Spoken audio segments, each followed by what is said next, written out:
Alrighty, welcome everyone to this class. What we're going to be doing today is talking about the Alliance Tournament, what it is, what it's for, all that kind of stuff. So, as we're getting started here, what is the Alliance Tournament, or AT? So the Alliance Tournament is a tournament, as the name might imply, about for different EVE players and a lot assigned into their alliances, and they will fight together or as an alliance in a structured competition. So we're very used to with Tranquility being very loosey goosey with how many people are being brought, what ships are being brought, all that kind of stuff. The Alliance Tournament is very different from that in that it is set competition with only the maximum of 10 ships allowed on grid. You'll be fighting in a given space. You'll be fighting with specific rules on what you can fit to each ship. You'll be given rules on how far you can get inside the arena, stuff like that.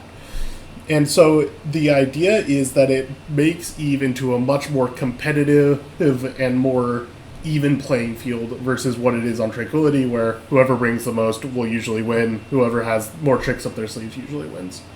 In the Alliance Tournament, it's all about trying to maximize what you've got and get the most out of each and every person on your team. So, the Alliance Tournament takes place on... we've already seen the feeders. The tournament proper, the finals, will be from the 24th to 26th of October in about 2 weeks. And that'll take place on the CCP Twitch channel, and there'll be commentators and analysts talking about it as they go along, stuff like that. But how does it work format-wise? So, I mentioned that it was 10v10, and each ship is given an assigned point value. I could pull up my spreadsheet of doom here.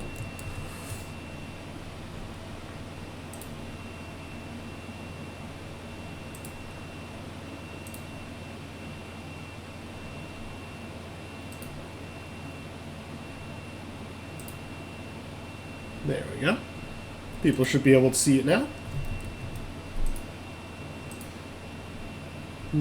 That should be working. Okay. So, as you'll see here, each ship class has a different value assigned to it. For example, if you wanted to bring an interdictor, like a saber, that would be worth 9 points. Bigger ships are generally worth more. So you'll see like battleships up here range from like 35 to 50 points, depending on which ship it is, how effective it is, all that kind of stuff. Each team is allowed to bring up to 200 points worth of ships to the grid, and they have 10 people to do that with. Generally, you want to be hitting very close to that 200 mark. My notes. So, each ship worth a certain amount of points, and you want to hit right around 200. And so your goal is to, with those 200 points and 10 people, make as effective of a composition as possible. And try to kill the other people. Each ship you kill since it's worth that many points, you get that many points, and each match will run for 10 minutes. At most, if neither team dies completely in that 10 minutes anyways. And at the end of 10 minutes, if nobody has won the match by killing all of their opponents, then they will win by points. Whichever team has more points is the one that wins. Do I have any questions about anything that we've covered so far?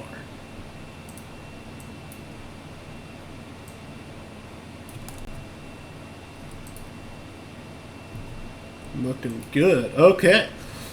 I'm making sense today. Good news. Alright, Eva. I've just flipped back on over to EVE Online. This is a I am not on Tranquility right now. I'm not on the server you're familiar with. I'm on the Thunderdome. This is a special server that is reserved for the Alliance tournament and other tournament play. That is only for scrims and practicing for the tournament. And the Thunderdome, you can spawn in ships at will. You'll see that I have a few more exotic ships in my hangar right now. So what you would do is you'd go ahead and grab a fitting. You can simulate it. This one's a bit screwy, but you can, when you hit fit ship, there's an extra button called create missing. You just spawn in whatever you need. And the goal is for Thunderdome, this is just for fighting people pretty much. And let's go down to and show you guys the arena that all of the fighting takes place in. When you're going, if you're watching on the stream on the in 2 weeks for the main tournament, you'll see the inside of what we're about to go check out. We'll go to one of the bookmarks. So the way that a match starts is that each team will be warped to one of these kinds of bookmarks. For the Alliance tournament proper, they're like 50 AU out, way outside of D-scan range. For this, it doesn't really matter because this is all for practice stuff. And so, you'll notice that each of these beacons is behind one of these micro jump units, and when you start the match, before you start the match, all the team will choose one of these to go to. So, home has 4 over there, and the visitor, or for us visitors, so one team has one set, the other team has the other. And then you warp to the center of the arena, anywhere from 0 to 50 kilometers away from the center. So, when you start a match, you can be coming in at a very close warp in, like D is from here, where you'll end up with the opposing team sitting like right there, very, very close, for even though you warped at 50 kilometers. They might be sitting at a medium warp, or for this one it would be B and C are medium warps, where they'll be sitting at a more medium distance, and then there's the far warp on the other side, where they're sitting as far away as they can possibly be for this setup. So when you're warping at 50, you might see people being like 50 kilometers away, 70 kilometers away, or 100 kilometers away, depending on the luck of the draw kind of stuff. So, at the start of a match, everyone will be sitting still at their chosen warp distances, and when the match starts, you can burn around anywhere inside of the arena. And I say inside the arena because this arena, unlike in Tranquility, and matches that you're very used to watching, fights that you're used to watching, it is that this arena has a boundary. You see a little dotted line out there. Once I get closer, you'll see a whole lot better. But this arena is 125 kilometers wide in each direction. So, as I get closer to the edge, you'll see if you've ever done abyssals, you'll see a effect you're very familiar with. This boundary here is at 125 kilometers from the center. The camera does not pick it up when someone's getting close to it, but the players can see it. In an actual match, exiting through this barricade will guarantee instantaneous death. So, and that is generally called boundarying. So if a commentator says so-and-so boundary, that means they crossed over that line and were instantly exploded. So, and since this is a testing space with like a practice arena, I can fly out of it and not die instantly. If this was a scrim, I was playing against another team that we were doing like a mock battle with each other, following all the rules and stuff, then I would like either cloak up or I would like warp out, stuff like that, because I would be dead in an actual whole fight. The other interesting feature of the arena here is those micro jump units that I mentioned. So you may or may not know that micro jump units are a thing that exists on Tranquility as well, where you can anchor a jump beacon and jump away from it, right? For these are spaced in a cube 100 kilometers away from each other, and they work the same way an MJD would on a ship. They're a little bit longer. You have to get a certain distance away from them. I believe it is, I want to say 5 kilometers, but I'm not 100% sure on that one. But and since they act like a normal MJD, when you activate them, they lock your ship to a direction. You can't change the direction anymore. Normally there'd be an effect, but since I have low settings right now, can't see it. And the same way an MJD would work on Tranquility, it teleports you 100 kilometers in the direction you are moving. So you'll notice that since these are on the edge of the arena, or near the edge of the arena, if you MJD that away from the center, there's a good chance you can jump yourself way out of the boundary and instantly die. So there's some fair risk to using these, but they can give you a lot of mobility on grid. Especially if you're going for something like a brawling composition that you want to get on 0 and you're against a kiting composition. Say that you got a whole bunch of people sitting at 100 kilometers away here from you right now, right? Suddenly you're on 0 with them and can get into your brawl. So you'll see people going for MJD plays fairly frequently in the tournament proper.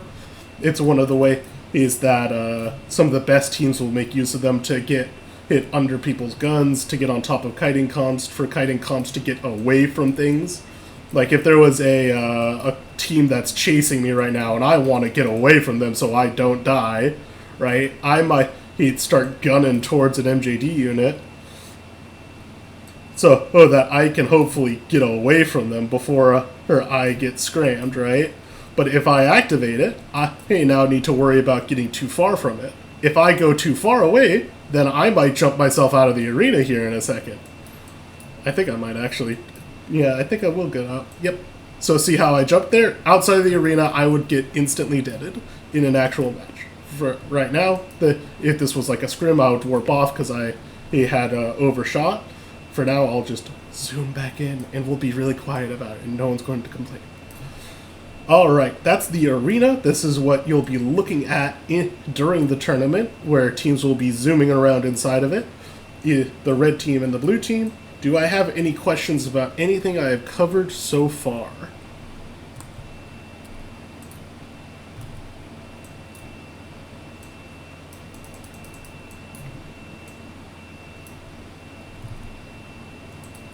Questions, comments, concerns, anything you want to talk about?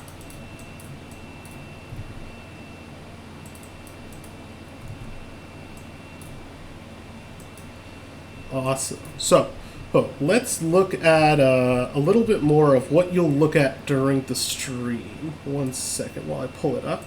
So, on the stream, you will see a...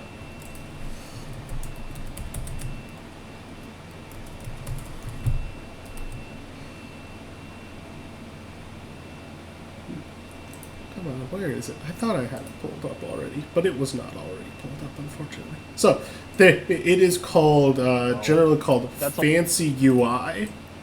It is the fancy name for it. Let me pull up here. Here we go. Turn the screen share back on so I can gesture at stuff with my mouse.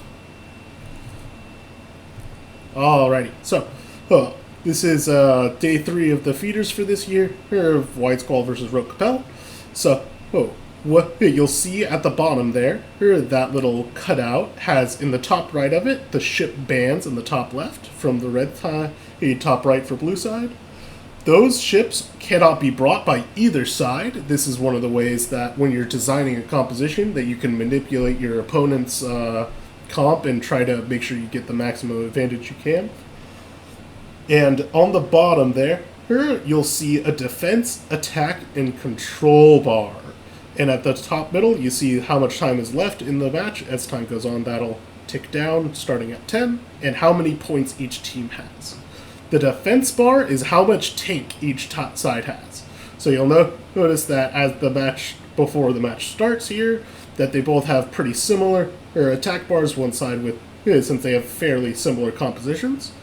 And the attack bar is slightly different, with White Squall being higher. So the blue bar, the blue part is like raw tank that you have on your ships, right? So that's like your LSEs, all that. How much ship is there?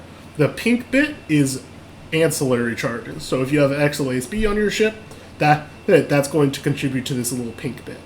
And you'll see once the match gets underway that bar or gets chunked out as ships go down, and the ships need to be injecting health to stay up, all that kind of stuff.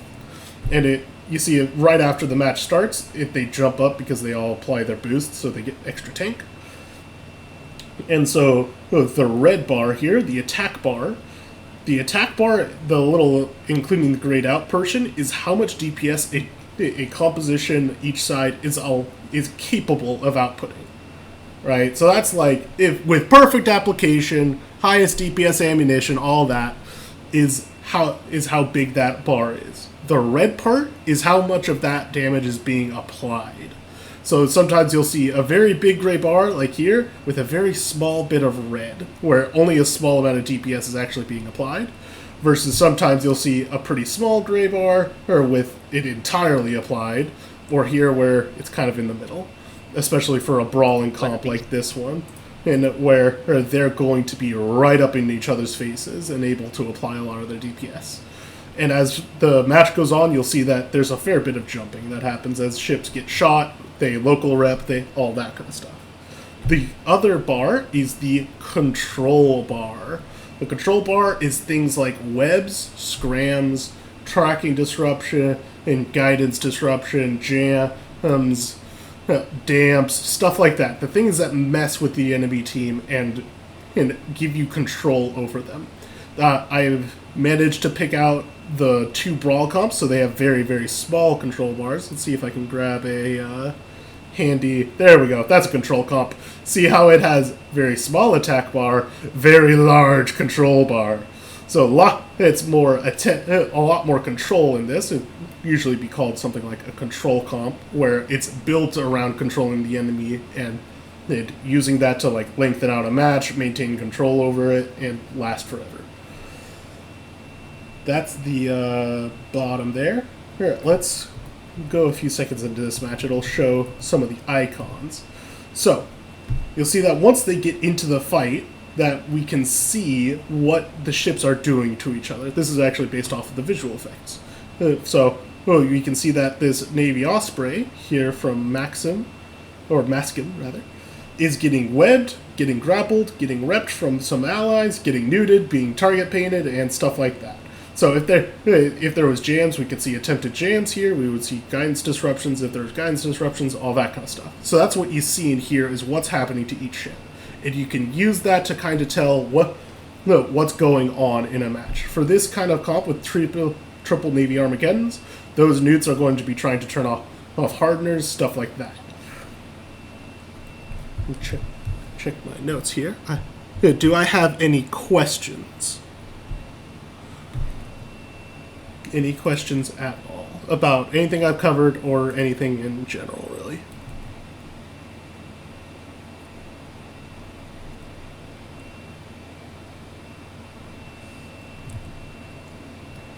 Oh, I see typing. I shall let you type.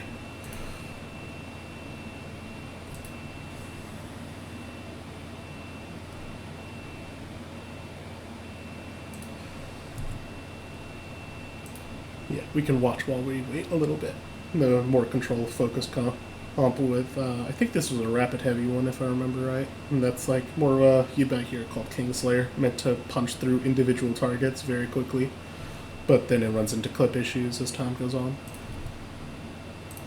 Are there tiebreakers? Yes. So, that's an excellent question. Thank you. So, in general, it's a bit difficult these days to get a true tie at the end of 9 minutes unless either nothing has died or they're not going to be perfectly even just because of the nature of the point granularity where it's kind of hard to both sides lose ships and not be like at least a little mismatched. But there is tiebreaker elements. So, for example, right, the 10 minutes goes by and both sides are equal on points.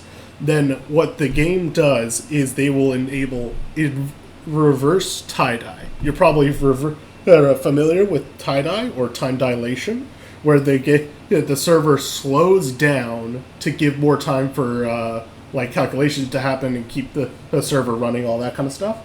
Reverse tie-dye is the opposite of that, where the server tick speed will increase, and thus the speed of the match increases, meaning that there is that things go faster.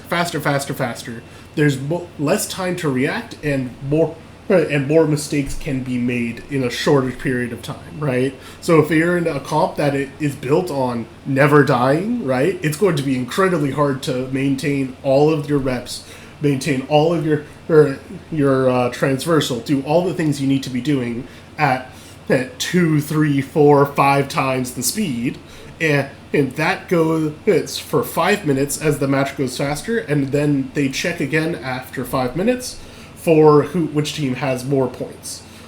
So, I think that it has never gone through reverse tie-dye and the match not, after that 5 minutes, not gone to points. But if it does, whichever side has a higher defense bar at the end of that 5 minutes, if their points are not ahead or below, or someone isn't ahead on points, whichever side is ahead on defense bar wins. And that's how that ends.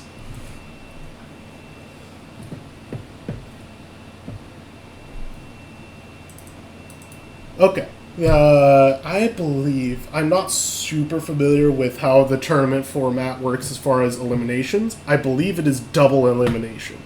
So double elimination into the main tournament, where if you lose once, then you will go down to the lower bracket for the redemption run, the losers bracket, etc. And you get 2 losses before you are out of the tournament. If you, and then, I don't know if there's a special rule about the team from losers bracket fighting into the number 1 team from winners bracket. Like if the losers bracket needs to win twice, or if it's just a straight best of 3 or best of 5, whatever it is. I'm not 100% sure, not my area of expertise, but I know that it's double elimination. I hope that answers that question. It's just not my area of expertise as much as I'd like it to be right now. I don't know what Swiss stage even means. I've never heard that in my life. But yes, any other questions, comments, concerns, anything anyone wants to ask me? You might recognize my voice from, I did a fair bit of commentary for the Alliance tournament this year. We could probably find one where, at the bottom left, you see the match commentary. I think, there's my name I was doing with Wingnut then. If I turned on the sound, you could hear my voice right now, and that's why we're not going to unmute it. There's no way I could hear my own voice. That would be disastrous, okay? But yes, I did commentary, and on the next day I did analysis. So, I am fairly knowledgeable about if you had any complaints, you could tell me about them. I could maybe pass it along and stuff like that about the commentary team, the analyst team, and the camera team. We hear a lot about how the camera needs to zoom out. I agree with them. The camera does need to zoom out a fair bit, but you're trying to make it cinematic and all. So.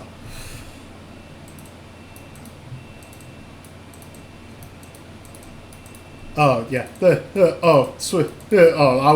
I would know that as a round robin style, but I would like that, but it would take all freaking day. It would take ages to do that. But yes, I have one other thing I'd like to cover. But so if we got other questions, I'd love to answer them. Truncated round robin. Sounds good. That would be really neat. I would love to if we did that too, but I'm not the one that makes those decisions, so I don't need to worry about it.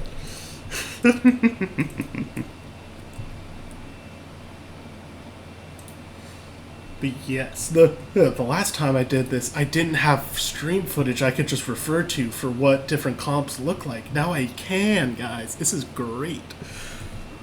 Do I have any other questions? Double elimination common enough. Yep. Double elimination is what we're doing for this year. And it's if I remember right, it's 32 teams, and it needs to now go down to from it was doing like GSL style groups for the feeders. Feeders are over. We're down to double elimination for 32 teams. The top 16 teams will win prize ships. And now prize ships are very, very, very fancy. They're very fancy ships. You're probably a little bit familiar with the Python. I could go bring it out, honestly. Where there are ships that are incredibly strong and way above like the normal power curve of EVE Online. So they way outperform a lot of ships, and they are only released for the winners. Generally, the winners will sell them for money, but that they are special edition ships, one of a kind uniques, and the only way to get them is by winning. This year, instead of it being what it has been in the past, which is a frigate and cruiser, last year it was a frigate, cruiser, and battleship. This year it will be a destroyer and battle cruiser, I believe, and they're based off of Caldari this year, so it'll be a special edition version of the Jackdaw, I want to say it was Jackdaw? Yeah. And so that's the Skua, and the battle cruiser, I don't remember the name off the top of my head, I could find out. But that it is based off of the Naga. So those ships, I believe we learn their stats and stuff just before the final tournament starts. So that'll be October 23rd, probably, or shortly before the tournament begins. So we don't know what exactly they'll look like. We don't know exactly what their stats will be, but they will be fancy and special and very, very, very expensive, in the hundreds of billions of S, most likely. And they will be strong, but and then a bunch of them are going to probably die pretty early on and spike the price up even more. It'll be great. We'll love to see it. We love to see it. All right. Do I have any other questions in regards to anything, really? This is the part where I get to open up. Very expensive fireworks indeed, Jack. Very, very expensive.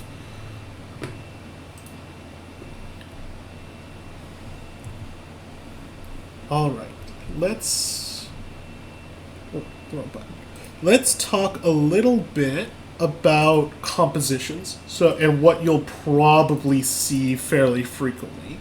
So, if we look back at the feeders for this year, you'll see that we see two of the very common ones, where we're seeing a rush comp, where the idea is it runs up, it gets tied in, and does a ton of DPS.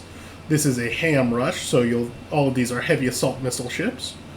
They run up, do a bunch of damage in very close range, versus you'll see a ham rush you'll see Nighthawk's Claymore, or his Cenotaph especially. Cenotaph, one of the hardcore strongest rush ships in the game right now, bar none. And you'll sometimes see AC Rush or Autocannon Rush, where it'll be based on Sleipnirs instead. We were looking at one of those a little bit earlier. And so those rush comps are fast, they run up, get on zero, and blast through as much ships as possible. They are optimized for a brawl, and they want to get a brawl. So, and it's coming up against a Balgorn Double Abaddon. So, you'll sometimes hear this called something like Providence. I would call it Heavy Metal, where it's just the ships are slow and can project pretty far, so they're hard to kite out.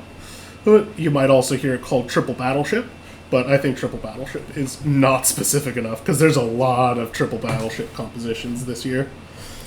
But the idea being that a rush is very good at getting in close, do lots of DPS, and then win the game. Right? Very simple execution. Just run in, grab as many things as you can, and turn them to dust. These heavier metal compositions are very strong in a brawl because the Abaddons especially are very, very tanky, and the Balgorn with the long webs can be used to effectively force a brawl or effectively force a kite. So it's strong against a rush and strong against a kitey comp. And they are able to combat a kitey comp with their long range Scorch and stuff like that. You might, after the recent buffs to Apocalypse Navy issue, you'll probably see like triple Napoc comps. I think we'll see a few of those. From my testing, it seems pretty strong still, especially because then they can punch out into they can punch out really, really far into kitey comps, so they're harder to kite. And so especially these like triple Abaddon or Balbadon or Navy APOC versions are good at being very tanky. So it's hard to punch through the top end, and the bottom end, if you're punching through it, the top end is just beating you into the ground for the entire time, and then you still need to deal with them later. So that's where it's very strong for these kinds of heavy metal comps. Let's see if we can see any other ones that are common. Yep, here's that AC rush I was talking about with triple Sleipnir, then triple Vaga in this case. Sometimes you'll see, instead of Vagabonds, you might see Cinnaballs in place of them. So, and that's just like flavor of an AC rush. You might see broadswords as well, things like that. The triple Dominix comps, I think we'll still see where these Domi comps, they're there are a triple battleship comp. They're built on the fact that Dominixes are okay in a kite, where since they're drones, the drones can fly away from them and do damage, and the Dominixes can fly off and go away for however long they want. But the Dominixes can also fit newts and be fairly effective in a brawl, especially against like something like this, where the Dominixes can start newting off the hardeners of Sleipnirs and things like that, so that they can win in a brawl, conceivably. And so we'll probably see Dominix comps fairly frequently. Here's a good example of a control comp into a rush, a ham rush in this instance, where the key points of the key points of a control comp is usually going to be a few battleships that'll be doing the primary DPS of the entire composition, and then a whole lot of control ships. So that'll be your Kiris, the Sentinel, the Curse. There's you might see T1's version, so you might see Maulus, Crucifier, or Arbitrators, Celestis, stuff like that. And if I go to the beginning of this match, you'll probably see a nice big control bar like that.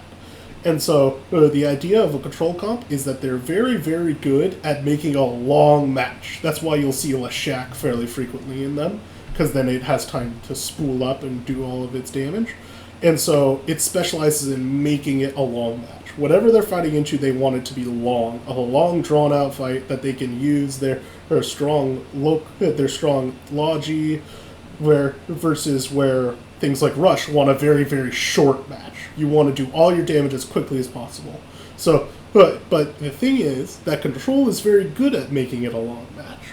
So, because it can do things like the lower end, like the Nurgles here in this one, like the Nurgle, Pontifex, Draugr, or it can all come forward and screen for the backline. So that'll be like grabbing the Nighthawks will keep the DPS off of the big control ships, and then the control ships can keep the DPS from killing them. And that's the way that Control will win a lot of matches. Control is very hard to run, like just player skill wise. A team needs to be very well coordinated to run a control comp effectively. And so that's where you'll see some teams try to do a control comp, and it might just fall flat. And it doesn't work sometimes just because they don't have the skill and experience to back it up. Let's see, did I have anything else in my notes that I wanted to share about that? Octocomps. Did I do any Octocomps? I don't know. Octocomps is a like drone control comp where you see arbitrators. So it's that was the little talkie bit.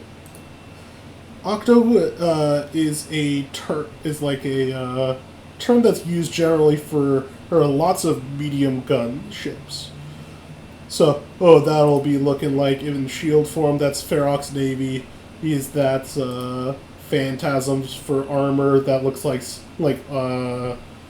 not Sleipnir for armor. Or it'll look like Astarte, Absolution, stuff like that. And the idea of an octo comp is that since they use medium guns, they have a fairly good DPS core to them, where they can come up into a brawl and load short range weapons and just rip into stuff, right? Very good at that. But at the same time, here's a shield one with double Vulture, Navy Ferox, Phantasm Jackdaws. They're very good at, you'll see here especially, where they can snipe off small ships, especially early on in a match. Let's see if we can find the beginning of this, where in the first 5-10 seconds, you'll see that they're going to be very good at sniping off the Hyena, maybe the Vigil as well, and then they can close range and do a bunch of DPS. Versus what a lot of teams will, heavy missile comps, will struggle to kill the bottom end of a composition because of the tracking issues. But with the gunships, if you can transmatch, then you can snipe them off, especially at the beginning. Zoom forward a little bit. See all the links go up, all their defense bars jump up. I think the Navy Raven's just contributing a bunch of that attack bar. So they all go the same direction as the Hyena does. Hyena gets webbed and pop, and then it gets blasted through. Right? It's catching the reps. Is it catching enough reps though? 30 seconds. They might switch off of it here now, because the Hyena's now been able to pull range and survive that initial onslaught. No vacancies is now in a really rough position because they didn't get that initial snap. Stuff like that, where it's very good at it. The Octo comps were called that because they used to have, before rule changes, they used to have 8 battle cruisers. Then rule changed to only allowing 4 of each type, so then it became 4 battle cruisers, 4 cruisers. And recently that changed to only 3 of a type, so it's 3 battle cruisers, there's 3 cruisers, and sometimes a destroyer or 2. Here it's 2 cruisers, 3 jackdaws, and things like that. And that's a very quick overview of some of what the comps might look like. Let's see if there's a good kite comp. So one of the common kitey comps that you'll see is heavy missile kite, and that'll is this an HM kite? No, that's very much a brawl. They're brawling in, all right. Hyena's a choice for that. See if I can find one. I don't think that you'll see a ton of. Oh, there's a control comp with double curse. Sheesh. I don't think we'll see a ton of HM Kite. HM Kite doesn't feel great for this. In the current meta, just my opinion. But yeah, while I'm looking around for that, does anyone have any other questions on anything we've covered, or anything Alliance Tournament related in general, or PvP in general, really?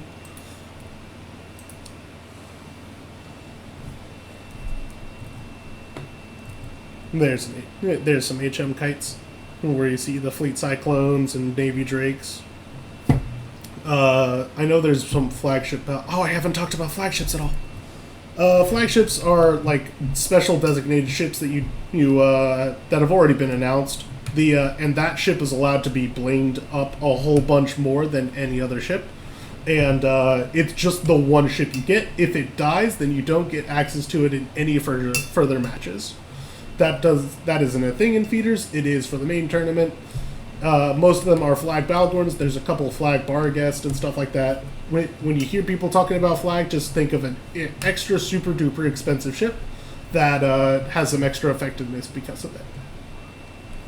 And so that's flag Balgorn is super popular because it can web out to 50 kilometers instead of 30. Flag Barghest can scram out really far and also be a little bit more tanky than you might expect. Things like that. And the other thing is that a flagship cannot be banned now. So even if someone bans like the banned Balagorn here, you can bring a flagship out anyways. Things like that. And so you can use it to ban evade too. The flagships are worth the same amount of points, but usually you don't want to lose your flagship because you spend a bunch of money on it. So it's like the flagship Balgorns, a lot of them will cost around 100 to 200 billion ISK, just because they have the most expensive mods possible. Things like that. That also might just be my stutter. I do that sometimes. Especially when I'm excited. So, the flagships aren't worth more points, but they don't cost more points.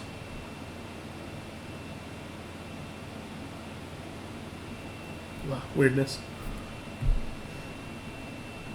But yes, that wraps up my little bits of my notes. Do I have any questions whatsoever? I know we covered a lot there in the past hour, but this is the time for any questions at all, really.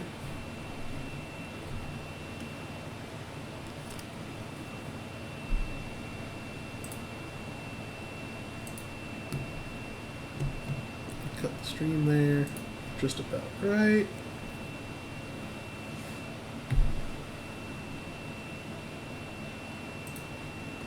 I see a bunch of people typing, so we're going to hold off before we cut for questions. I got about 10 minutes before I got to go for my scrim, so.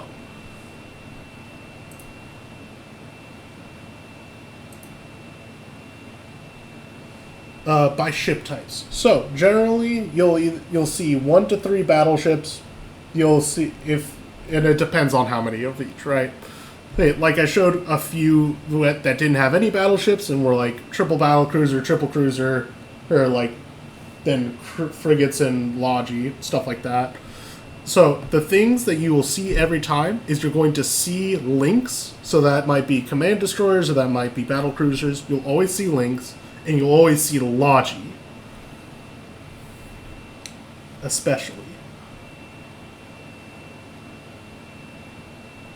Yes, there is quite a few limitations, Jack. For the flagships, you can only bling like non-resistance modules and not newts, but you can bling like a local rep and things like that.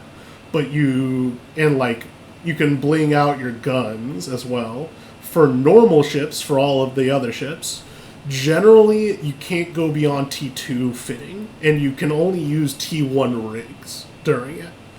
So that's like, and then the other thing is you can't use T2, like, tracking disruption in E-War mods. So you can use a T2 scram, but you can't use a T2 jam, right, for ECM jamming.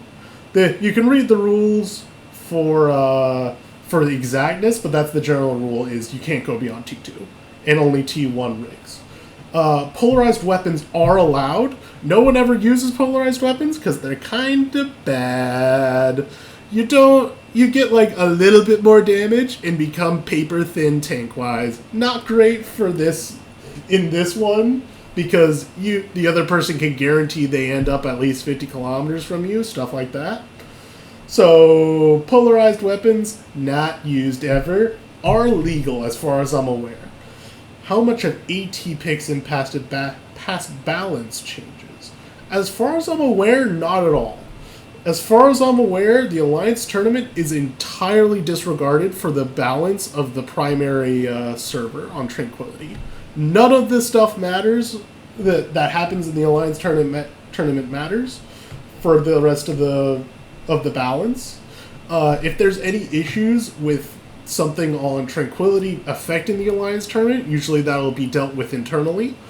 Doing things like if a ship is too powerful in a given setting, like the setting of the Alliance tournament, instead of nerfing it on Tranquility, they'll do something like increase the amount of points that are required.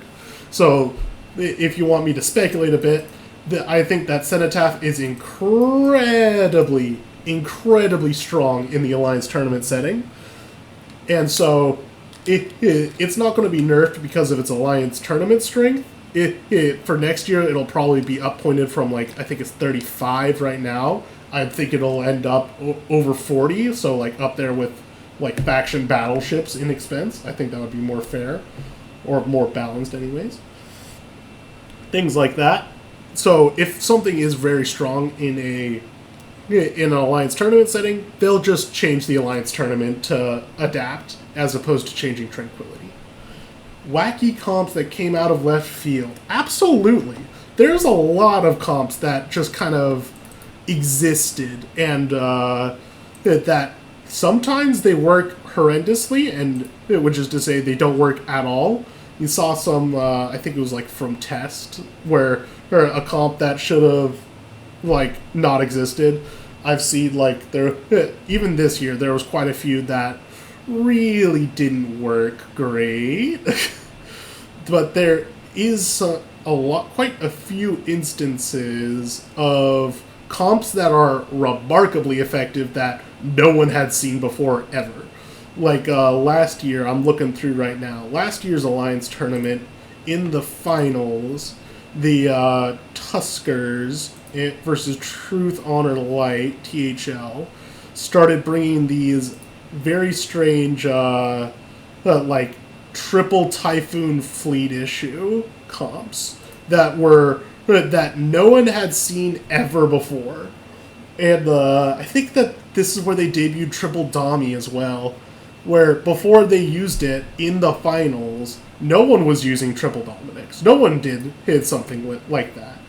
Before they started using them in the finals, before Tuskers used it in the finals, triple, like, Typhoon fleet didn't exist either. So, yeah, I got it pulled up now.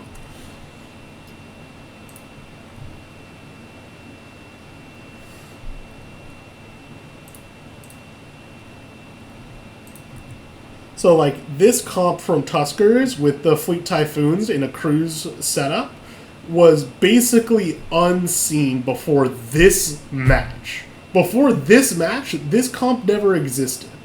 And it was basically leaning on the fact that before this match, no one knew how to deal with this kind of composition. And they had just practiced it and ran it in internal scrimmages where they weren't against any other team.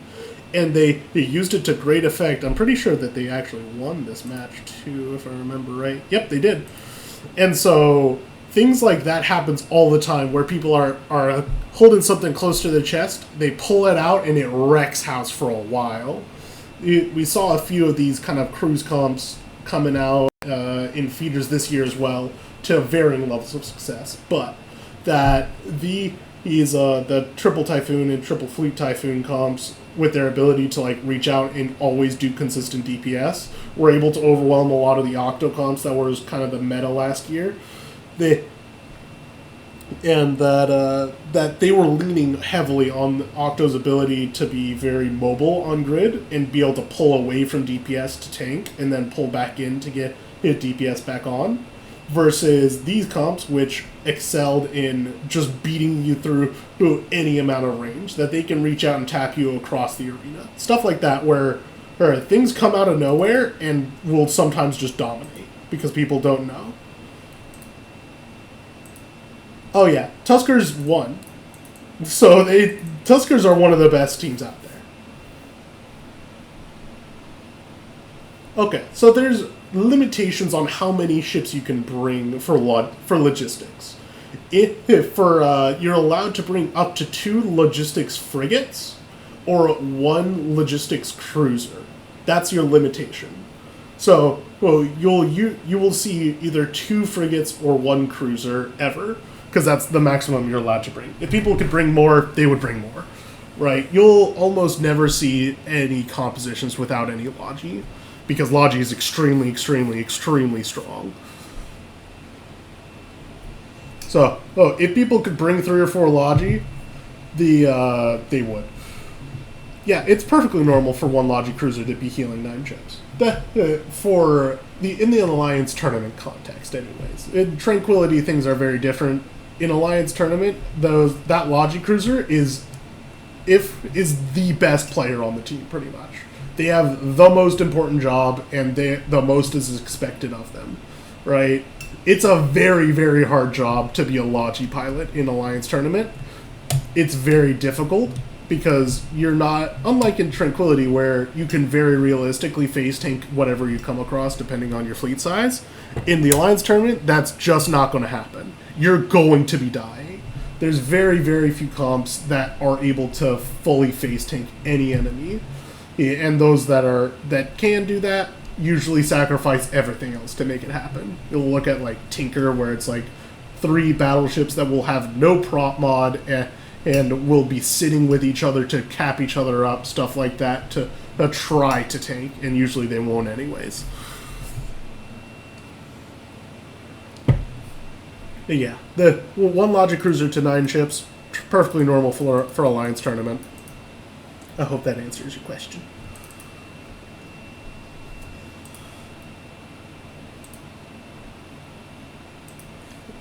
No. Short answer is no. Local, you can only fit local reps, and you can fit remote cap transfers, but you can't fit remote reps. Otherwise, Tinker would be unstoppable, pretty much. So, like, you can't bring spider tanks, stuff like that. That's why Tinker's kind of funky, where they're all going to be capping up one target that is running an XLASB. And once that XLASB runs out of charges, they get enough cap in from their allies that they can keep running it uncharged. But that's extremely cap hungry and stuff like that. So it's an interesting situation there. But yeah, so Senanubi, they should be bringing more Logi, okay? And for normal fleets, they should be bringing more Logi, okay? Your fleet of 10 people should have like 2 or 3 or 4 Logi, okay? You're fine. But no one ever does that because they're lame and don't trust the process. Anyway, that's a personal opinion, though. I think people need to bring Logi more often. I do a lot with that because people don't bring enough Logi, and then I'll bring Logi and smash people. It's fun. Anyways, any other questions?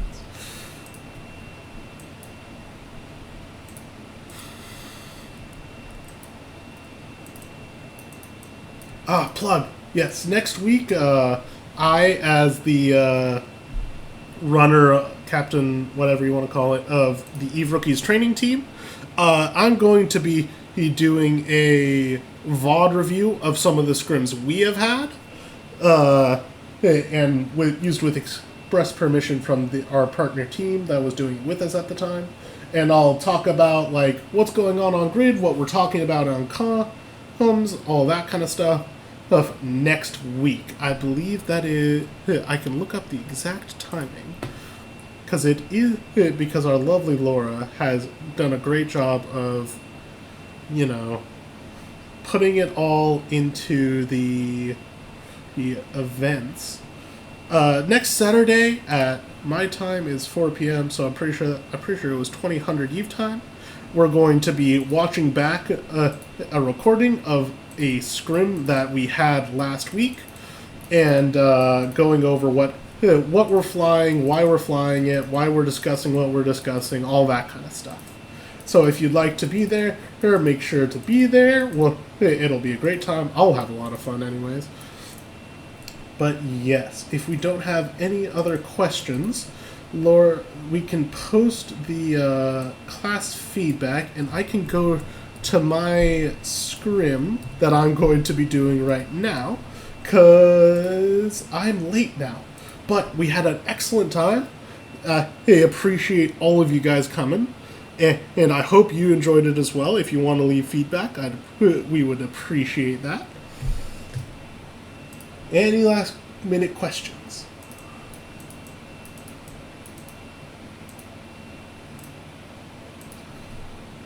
And thank you guys for being here. I always get very nervous that no one's going to come and I'm going to talk to the void for a while, but this was lovely. Thank you guys very much.